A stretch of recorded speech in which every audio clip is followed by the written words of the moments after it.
Hi, everybody. Brandon Simmons here. We're here on Friday, May 8th for your afternoon update here on digital. And we're going to tell you a little bit about what's going on WKYC.com. Also, what's going on today in the news. First off, we get our normal daily 2 p.m. update of the latest coronavirus figures. We can tell you now that the number of confirmed deaths total is now up to 23,016. And the number of total deaths here in the state of Ohio is 1,306.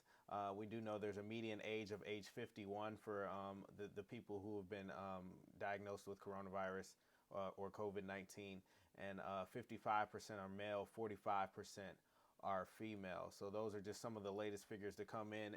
And one more thing to point out, as we always do, is we want to put them in context for you. And we can tell you that with those numbers, we're not seeing a significant spike in the number of cases or deaths. So that is a very, very good thing. We seem to have reached that plateau, and we are not seeing a significant spike in the numbers. So that's a good thing here in the state of Ohio. Social distancing appears to have worked. So that's a good sign.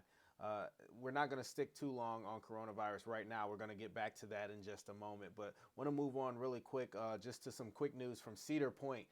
So back to Sandusky again. Cedar Point, we first told you about virtual queuing and possibly capacity limits yesterday coming to the theme parks. But now we do know that the opening of that new ride they had planned for this year, and also the 150th anniversary celebrations, which were to take place this year in 2020, have officially been postponed. So we're not going to be getting any of that stuff this year. It's all going to be pushed forward to next year, 2021. That includes the Town Hall Museum renovations, a lot of the performances in the park, Coaster Mania, Coaster Camp Out. All of those things are going to be postponed for now until next year. And they said Jason McClure, Cedar Point's vice president and general manager, he issued a statement that says, "We want to assure you that when we do open, Cedar Point will continue to be a safe and fun environment for all."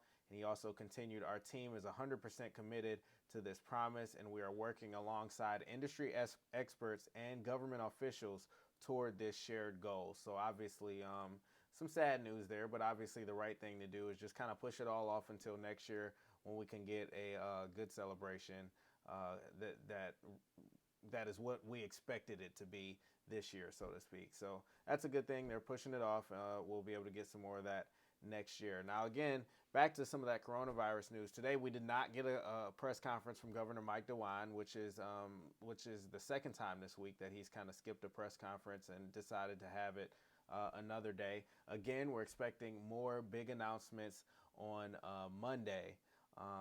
So we hope to hear more about daycares. I know that's a big one. A lot of people are concerned with, how do we go back to work? How do we open all of these businesses? And many of us do not have childcare. So we expect to hear from Governor Mike DeWine on Monday, and then he'll be able to address that as far as when kids will be able to go back to daycare. And we don't know when that date will be, but we know he expects to make that announcement on Monday. Now, Tuesday, May 12th, that's another big day because that's the day when retailers will pretty much be back open with some of those social distancing efforts in place. So you'll see a lot of retail stores start to open back up come Tuesday, May 12th. So that's an important date to mark on your calendars. Also, May 15th, another big date. As we've told you multiple times, salons are going to be allowed to open back up along with barbershops, day spas, all those personal services. They're allowed to resume services beginning on May 15th. Governor Mike DeWine announcing that just yesterday.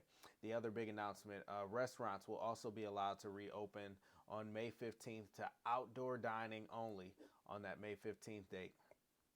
Come May 21st, the week following that, so May 21st is when indoor dining will begin again. So those are some key dates that you just want to pay attention to. May 12th for retail, May 15th for outdoor dining, as well as personal services such as salons and barbershops, and then May 21st is that date for indoor dining, which is the one I'm looking forward to the most, to be honest. I just can't wait to get a meal and be able to eat it there while it's hot instead of having to take it home in a to-go box. So that's a good thing.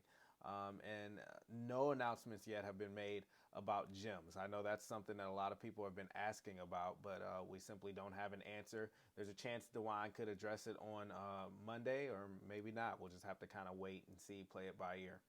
Now, we also want to point out, too, Governor Mike DeWine has told us multiple times the risk is still up. So he doesn't want everyone to go back into this reopening haphazardly and just kind of ignore all of the warnings that we've given you over the past several weeks. He wants you to continue to wear a mask, continue to wash your hands, continue to practice social distancing. All of those things are just as important as they were before, even though we're going to reopen. But it was also important to kind of get the economy restarted again as well. So that's why he's taking the steps that he has to kind of get things back open. And obviously we want to take heed to those warnings, because the fact of the matter is, if we do not take heed to those warnings, and for some reason we see the numbers spike, we see those numbers go up higher than we want them to, if they go above this plateau, so to speak, that we've seen thus far, he said he will not hesitate to sort of shut the state back down again. So we want to kind of do exactly what we're told, and all of those restaurants, barbershops, and salons, when they reopen, they will have extra protocols in place to kind of make sure that we all remain safe. You may see plexiglass in restaurants between parties.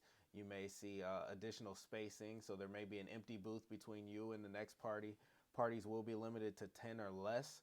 So all of those things are very important as we move back into this reopening phase of getting the state going again.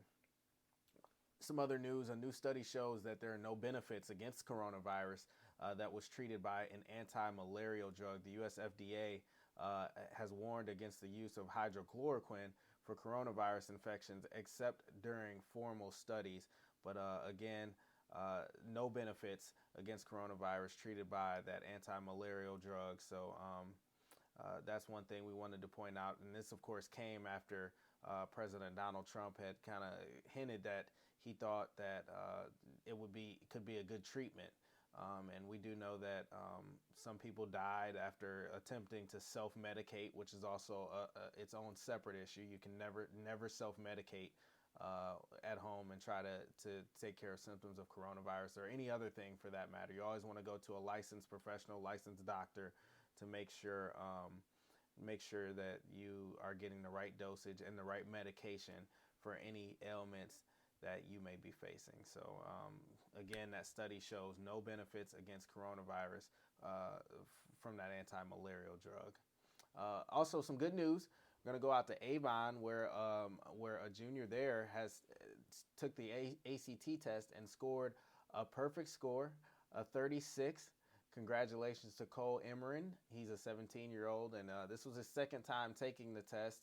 So in Avon, every junior is required to take it. He had already taken it once before. He got a 35 out of 36 the first time he took it, and now he came back again and got a perfect score at 36. Now, less than 1 in every 1/10 of a percent will score a 36. I mean, it's a really low percentage, really difficult test to get a perfect score on. So we want to send our congratulations his way.